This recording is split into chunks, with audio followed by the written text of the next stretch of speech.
Bismillahirrahmanirrahim. Assalamualaikum warahmatullahi ta'ala wabarakatuh. Dan salam sejahtera kepada saudara-saudari, tuan-tuan dan puan-puan, sahabat-sahabat pendidik, ibu bapa di seluruh negara. Okay, pada hari ini kita akan menyambung lagi program siri literasi undang-undang untuk mengguru, khususnya berkaitan dengan persoalan-persoalan yang telah dikemukakan kepada kami, khususnya berkaitan dengan tanggungjawab ataupun perkara-perkara yang perlu dilakukan dalam menjaga kebajikan murid-murid dan semasa menjalankan tugas di kawasan sekolah. Okay, satu isu yang mungkin dilihat terpencil, ya, tetapi berlaku dalam hakikat sehari-harian guru di sekolah, iaitu isu menangani, ya, gangguan ataupun binatang-binatang liar yang berkeliaran di kawasan sekolah, ya, sama ada di luar pagar sekolah ataupun di kawasan sekolah. Jadi isu ini telah dibangkitkan kepada kami semasa sesi literasi undang-undang. Bagaimanakah cara sebenarnya yang perlu diambil oleh pihak sekolah apabila mereka berdepan dengan isu binatang-binatang yang berkeliaran, ya.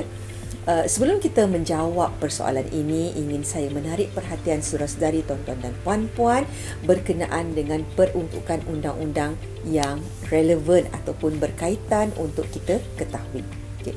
Satu Akta Kebajikan Haiwan 2015, ya, Akta 722, ya, ada satu akta yang bertujuan untuk memberikan perlindungan bagi memastikan haiwan peliharaan berada di dalam persekitaran yang sesuai, di mana tanggungjawab ini diletakkan kepada pemunya atau pemilik haiwan. Ya, akta ini hanya terpakai di Semenanjung Malaysia dan Labuan. Okay.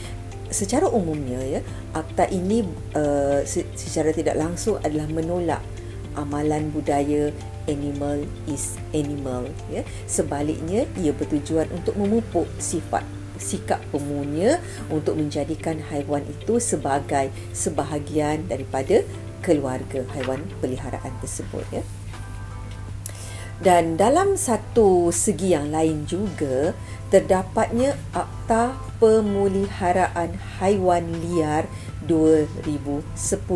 Ya, dalam akta ini dia memberikan kuasa bagaimana untuk pihak berkuasa mengendalikan binatang-binatang liar, dan persoalan yang dibangkitkan kepada kami ialah berkenaan dengan haiwan iaitu anjing yang berkeliaran di kawasan sekolah. Jadi apakah jenis anjing yang diklasifikasikan sebagai anjing liar? Sebab akta pemeliharaan ini terpakai kepada binatang-binatang liar, dan anjing liar yang terangkum di bawah perlindungan sebagai binatang liar adalah anjing belukar, rubah dan serigala. Jadi melainkan kedua haiwan-haiwan ini yang didapati berkeliaran di kawasan sekolah dan boleh menjejaskan keselamatan nyawa murid ataupun sesiapa sahaja berada di situ, barulah adanya kuasa ataupun dibenarkan untuk membunuh binatang itu. Tetapi jika anjing yang didapati berkeliaran bukanlah dari kategori anjing-anjing liar, maka pihak sekolah tidak mempunyai kuasa untuk membunuh anjing tersebut. Kita boleh lihat di dalam perkeliling Ketua Setiausaha Kementerian Kesejahteraan, Bandar, Perumahan dan Kerajaan Tempatan Bilangan 5 tahun 2014, di mana pihak berkuasa tempatan, ya, mempunyai kuasa untuk menangkap dan melupuskan anjing terbiar. Jadi dalam kes ini, ya, sekiranya ada di antara sekolah-sekolah yang menghadapi masalah, khususnya, ya, sekolah di kawasan luar bandar, sebagaimana kami turun di dalam menjalankan program literasi, kita ditanya persoalan ini bagaimana jika kami berhadapan dengan situasi seperti ini, ya. Jadi apa yang boleh diambil adalah pihak sekolah perlu membuat aduan kepada pihak berkuasa tempatan supaya tindakan yang sewajarnya boleh diambil untuk menangkap ataupun melupuskan haiwan-haiwan yang berkeliaran tersebut.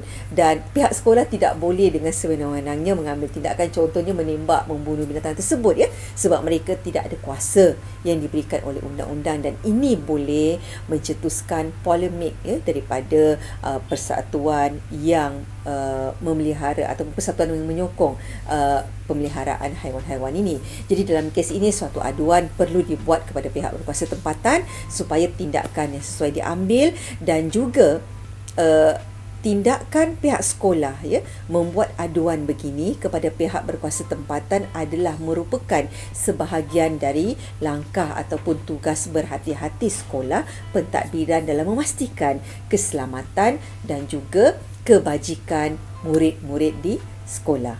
Jadi saya kira perkongsian ini bermakna lah, ya, berguna bagi pengetahuan asas kepada guru-guru kita supaya mereka boleh tahu bagaimana untuk mendapatkan maklumat apa yang perlu dibuat sekiranya berhadapan dengan isu anjing-anjing yang berkeliaran di kawasan sekolah. Kerana kita tidak mahu sehingga berlakunya insiden di mana pelajar-pelajar menjadi mangsa, ya, gigitan anjing misalnya, yang boleh mencetuskan kepada isu-isu dan masalah-masalah yang lain yang boleh menjejaskan tidak sahaja kebajikan murid tetapi juga menjejaskan kredibiliti dan kepercayaan ibu bapa kepada pihak sekolah. Jadi saya kira itu perkongsian kami untuk segmen kali ini. Sehingga kita berjumpa pada segmen yang akan datang. Sekian. Assalamualaikum warahmatullahi taala wabarakatuh dan salam sejahtera.